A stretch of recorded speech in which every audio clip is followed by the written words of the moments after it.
반갑습니다. 열왕기상 16장을 묵상하고 있고요. 오늘은 29절 아합에 대한 말씀을 읽고 나누며 시작을 할게요. 유다의 아사 왕 제38년에 오므리의 아들 아합이 이스라엘 왕이 되니라. 오므리의 아들 아합이 사마리아에서 22년 동안 이스라엘을 다스리니라. 오므리의 아들 아합이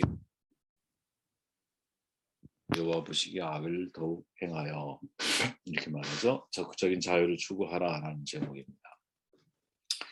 아합은 너무나 유명하죠. 아합과 이세벨 하면 북이스라엘에서 가장 악한 왕으로 규정이 되죠. 아합에 관한 성경의 증언은 22년간 북이스라엘을 통치했고 하나님 보시기에 악을 행했는데 그 악의 수준이 그 이전의 모든 사람보다 더욱 악을 행했다 이렇게 정돈을 해주죠. 그 악함을 새 번역에 보면 이렇게 이제 이야기를 해요. 빨간 글씨입니다. 그는 느바세 아들 여로보암의 죄를 따라가는 정도가 아니라 오히려 더 앞질렀다. 표현이 기가 막히죠. 그는 시돈왕 엣바알의 딸이란 건 뭐냐면 바알 제사장의 딸이다 이렇게 이해하면 됩니다. 이세벨을 아내로 삼았으며 더 나아가서 바알을 섬기고 예배했다. 점점 더 가중돼 뭐랄까요? 점점 더 열심으로 그죠? 하나님을 떠나고 있는 모습을 보여주고 있죠. 여로보암의 죄를 따라가는 정도가 아니라 오히려 더 앞지르는 사람. 바알 제사장의 딸 이세벨을 자기의 아내로 삼을 수 있는 사람. 더 나아가서 자기 자신이 바알을 섬기고 예배 이제 하고 있는 사람. 도대체 이러한 이제 내용을 통해서 성경이 강조하는가 이런 질문을 던져보았습니다. 저는 한마디로 소극적인 것, 적극적인 것의 차이가 무엇인지를 생각하게 만드는 그런 인물이 아닌가 하는 생각을 하게 되었습니다. 아합은 아주 적극적으로 죄를 짓고 있다는 거죠. 여로보암의 죄를 따라가는 정도가 아니라 오히려 더 앞질렀다. 한마디로 소극적인 죄인이 아니라 적극적인 죄인이라는 거죠. 여러분 죄에는 두 가지 모습이 있잖아요. 소극적인 죄가 있다면 적극적인 죄가 있죠. 돌아가신 분이지만 우리가 아주 존경하는 템플상을 수상했던 한경진 목사님은 소극적인 죄라고 하는 주제를 다루면서 이런 설교 내용 가운데 이런 말씀을 하시거든요. 죄 가운데는 두 가지가 있습니다. 하나는 적극적인 죄, 아주 적극적으로 악을 행하는 죄입니다. 예를 들어 도둑질하는 거, 협잡하는 거, 간음하는 거, 도박을 하는 거, 악한 짓을 적극적으로 하는 죄가 있다는 거죠. 반면에 소극적인 범죄가 있습니다. 할 것을 하지 않는 것, 주인의 명령을 받았는데 명령대로 하지 않는 것, 의무를 실행하지 않는 것, 선을 행하라고 하였는데 행하지 않는 것, 이런 것들은 소극적인 죄라고 말할 수 있습니다. 이해가 쉽죠, 그죠? 이게 이제 한견희 목사님이 이해한 소극적인 죄, 적극적인 죄의 의미인 거죠. 하지 말아야 할 것을 행하는 것, 이것을 적극적인 죄라고 한다면 해야 할 것을 행하지 않는 것, 이것을 소극적인 죄라고 정론하고 있죠. 근데 또 한편 이제 신학자 중에 구스타프 오렌이라고 하는 분이 계신데 그분은 이제 다른 각도에서 이것을 설명을 해요. 창세기의 마귀가 감기한 뱀을 통해 하와를 두 번 유혹하잖아요. 첫 번째가 뭐냐? 하나님이 참으로 너희더러 나무의 실과를 먹지 말라 하더냐. 즉 인간으로 하여금 하나님의 말씀을 불신하게 하는 죄. 이것을 소극적인 죄라고 이분은 정도를 해요. 둘째로 마귀는 너희가 그것을 먹는 날에 너희 눈이 밝아져 하나님과 같이 될 거야 라고 유혹을 하잖아. 하나님과 같이 되는 것, 인간이.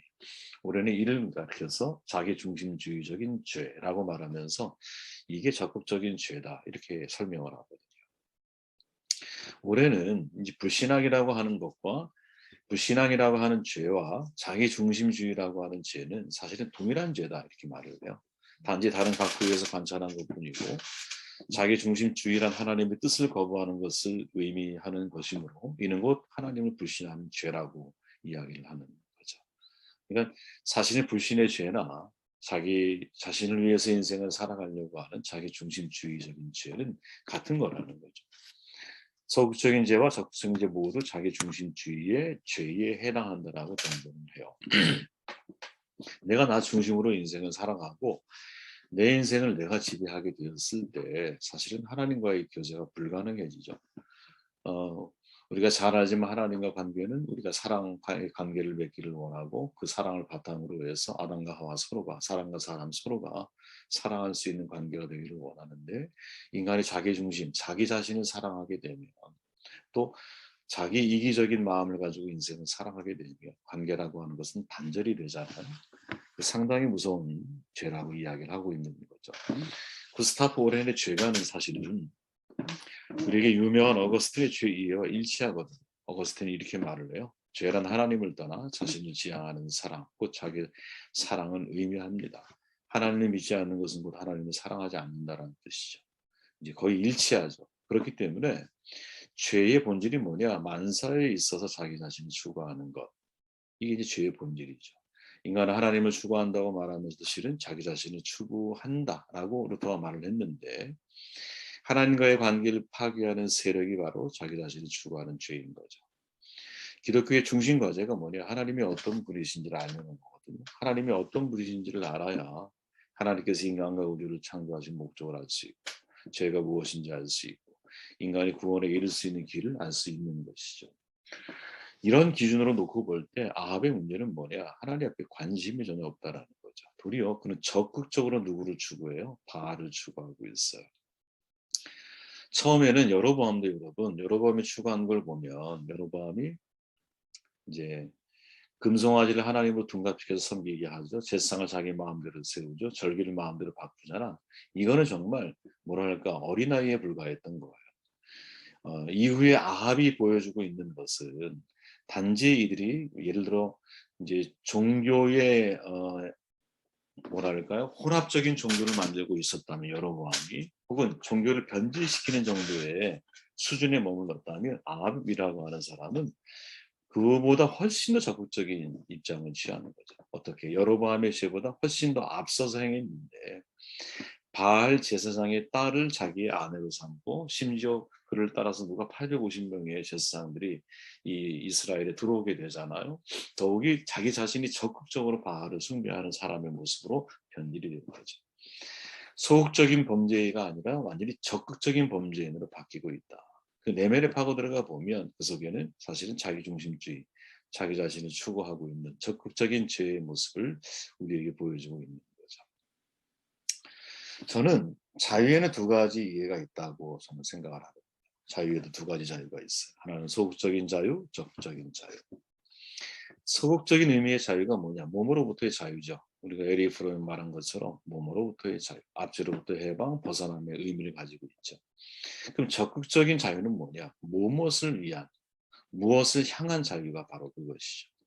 어떤 목적을 위해서 내 자신을 다스리고 또 내 의지와 또 책임 있는 행동을 통해서 무엇인가를 향해서 걸어가는 거죠. 그죠? 원래 여러분 자유라고 하는 한자는 스스로자 몸을 유잖아요. 내가 스스로 모은다는 뜻을 가지고 있거든요. 타인의 강요, 지시가 아니라 스스로 자신을 다스리는 행위.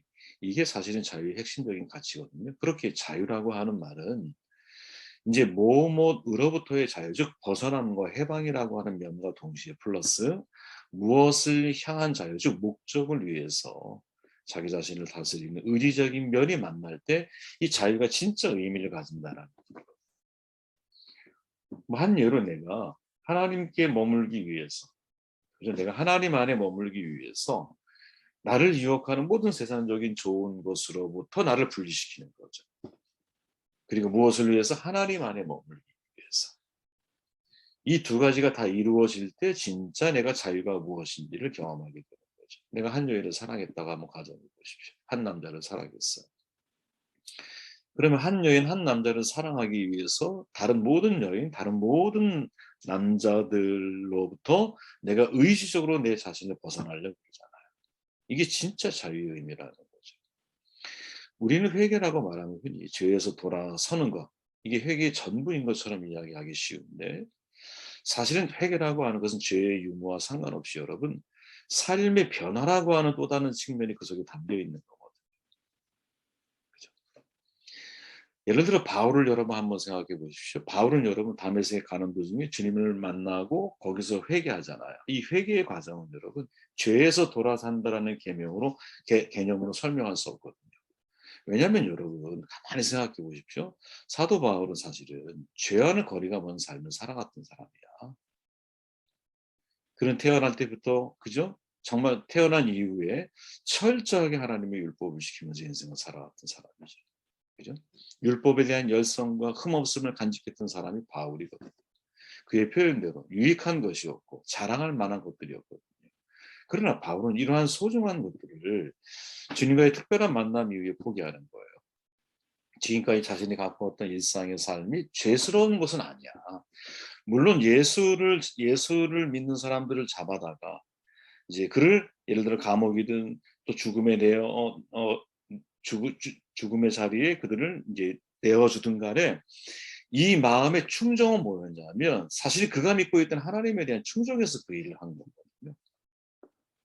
근데 주님과의 만남을 통해서 새로운 진리가 무엇인지를 깨닫고 난 이후에 그의 삶은 더 가치 있는 삶을 위해서 과거의 삶을 포기하고, 그러니까 이런 의미에서 보면 바울의 얘기라고 하는 것은 막달라 마리아의 참회나 혹은 십자가상에서 한편 강도가 하나님 앞에 자기 자신을 돌이키기 전에 예수님 앞에서 또 양심의 가책을 느꼈던 베드로의 그 세 번의 통곡, 이것과는 분명한 차이가 있는 거죠.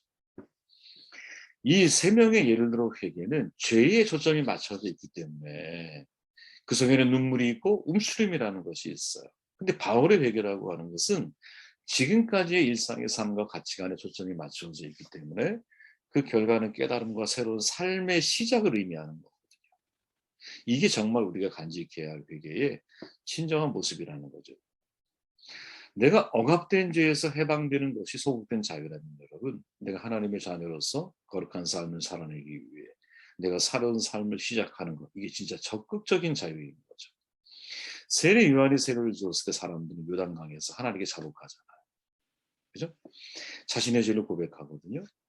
그러나 예수님의 사람들을 만나셨을 때는 단지 자복하는 것이 아니라 자복에서 회개로 나아가요. 새로운 삶을 시작하거든요. 이게 적극적인 자유를 선택을 하는 거예요. 자, 신앙의 여러분, 이제 자유에도 소극적인 자유와 적극적인 자유가 있다면 저는 믿음, 신앙에도 여러분 소극적인 신앙이 있다면 적극적인 신앙이 있다고 생각을 하거든요. 예를 들어 하지 않는 신앙, 죄를 짓지 않기 위한 신앙, 하나님이 주실 은혜만을 기다리는 신앙. 우리가 은혜에도 두 가지가 있잖아요. 성경에 보면 하나님이 나를 찾아오시는 은혜가 있다면 내가 하나님을 찾아가는 은혜가 있어요. 그죠? 혈혈증 여는 여인은 예수님을 적극적으로 찾아가. 세상에서 모든 시도를 했는데 다 실패했어. 결국 마지막 해결책은 누구? 하나님밖에 없다라는 생각을 가지고 군중을 뚫고 예수님의 옷자락을 만져요. 베드로의 장모는 여러분 움직일 수가 없어요. 베드로가 요구한 적도 없어. 그러나 하나님이 베드로의 손을 붙들고 장모의 집에 가자. 그리고 그녀를 일으켜 세우는 거예요. 주님이 찾아오셨죠. 하나는 소극적인 신앙일 수 있는 거예요. 그죠? 내가 하나님이 나에게 주실 은혜만을 기다리는 신앙. 아마 이런 류의 신앙을 가리켜서는 소극적인 신앙이라고 표현할 수 있지 않을까? 반면에 내가 행동하는 신앙인 거죠. 하나님을 사랑하기 위한 신앙이고 적극적으로 내가 하나님을 찾아간 혈을 증거하는 여인처럼 이런 신앙을 가리켜서 우리는 적극적인 신앙이다라고 표현할 수 있을 거예요. 여러분은 어떤 신앙을 가지고 계십니까? 이 질문을 한번 던져보고 싶어요. 역대하에 보면 여러분,